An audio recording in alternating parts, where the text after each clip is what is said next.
Morning, gagawa ko sandwich. Ayan.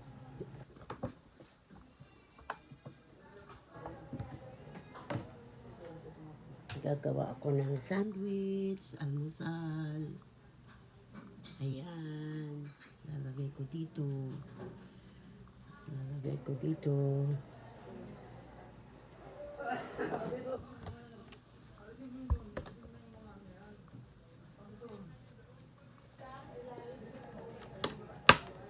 Ayan. Ayan o. Lalagay ko dyan para mainit yung tinapay.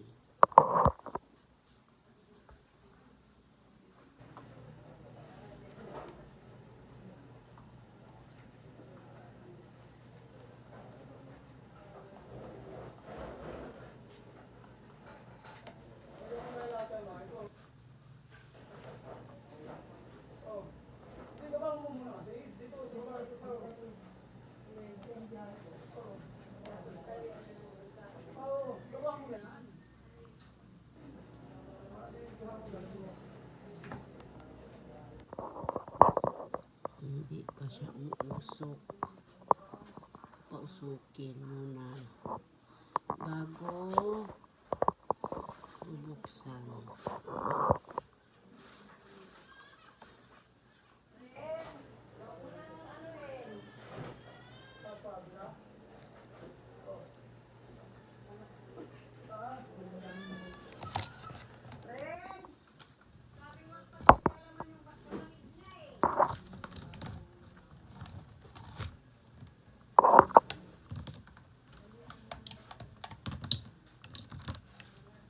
Okay, umusok na oh. Umusok na siya. Bubuksan ko na. Ayan. Tinapay na. Ang init. Teka lang. Agi. Ayan oh. Sunog na siya. Isa pa. Kasi 3 ginawa ko eh. Ayan. Ayan na. Luto na. Tapos, may isa pa akong nilagay. Kasi 3 ginawa ko eh. 3. Ayan na siya. Ayan. Ayan na. Ayan.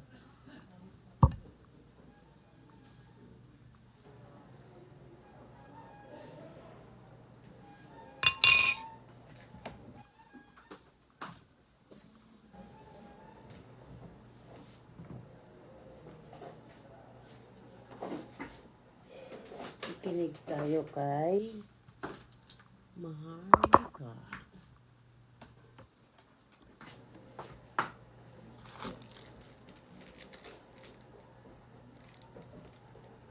So, I'm sorry we don't have regular schedule here kasi nga busy ang makikitad.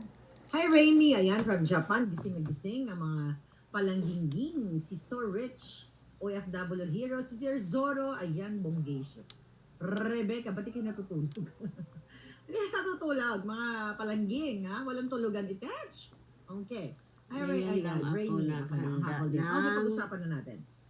tinapay. So, let's talk about ang interview ni Puting ng Norte kay Sarah Ferguson ng show na ito. Tignan natin sa kanilang show, mga palangga. Okay, sa Australian, abc.net, okay, Australian News. In-interview si Puting, Marcos Jr., okay, with Sarah Ferguson. So doon, mga kababayan, ano ba ang nilalaman ng interview?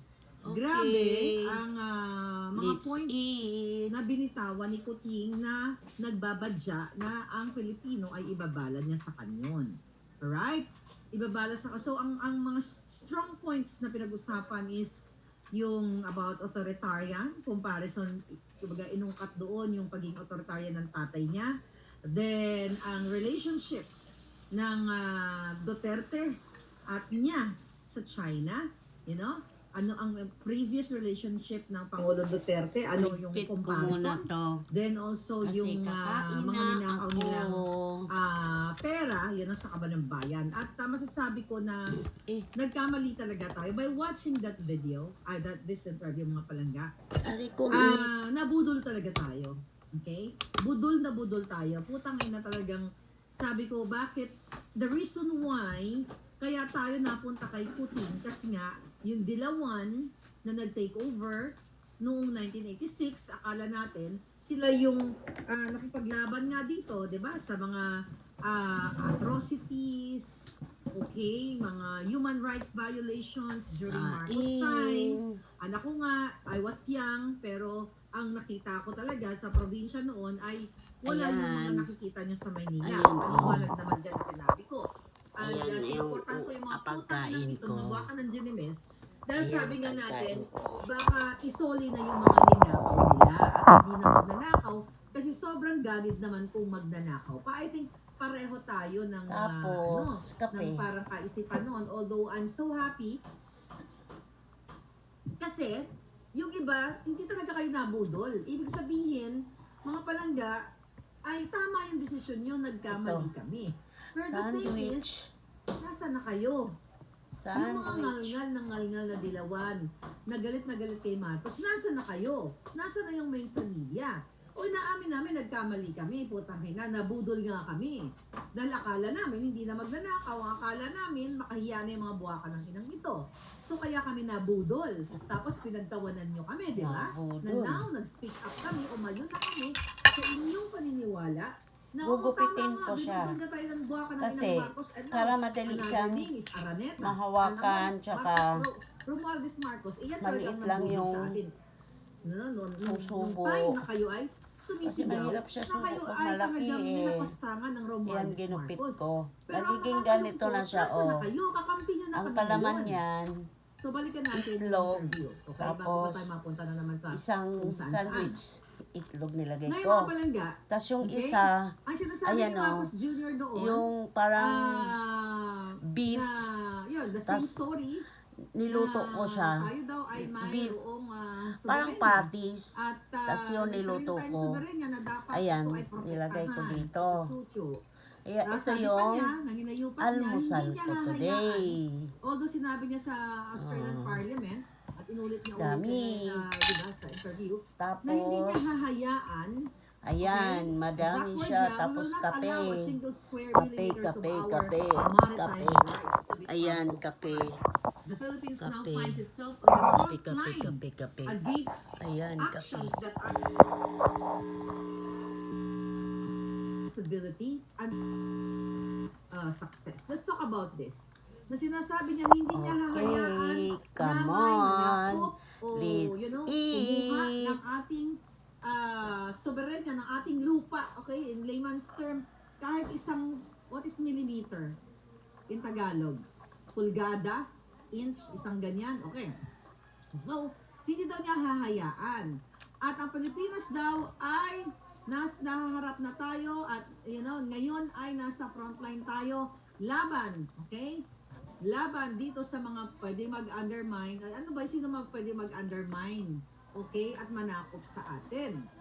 Okay, let's talk about that. Gusto ko makita yung mukha niyo. Bakit all of a sudden, itong hayop na to, ilalagay na tayo sa frontline? Ang Pilipinas, kayo dyan, ibabala na kayo sa kanyo. Naalala niyo yung kanyang interview in the past, na sinasabi niya na wala siyang papanigan between America and China. Kasi isang bahing lang daw yan ng dalawang nagbabanggaang malalakas na bansa na yan ay mawawala na tayo sa mapa. Or remember that, mga kababayan? Ngayon, what? Okay? Ngayon, mga paraga, okay ba yung okay ba yung sound ko?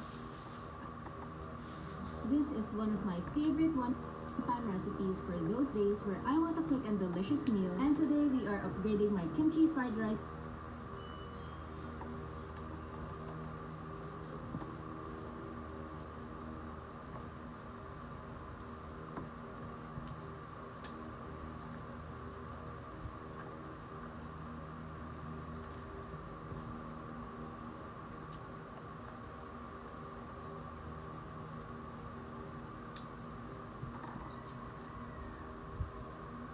Sarap ng almusal ko today. Thank you, Lord.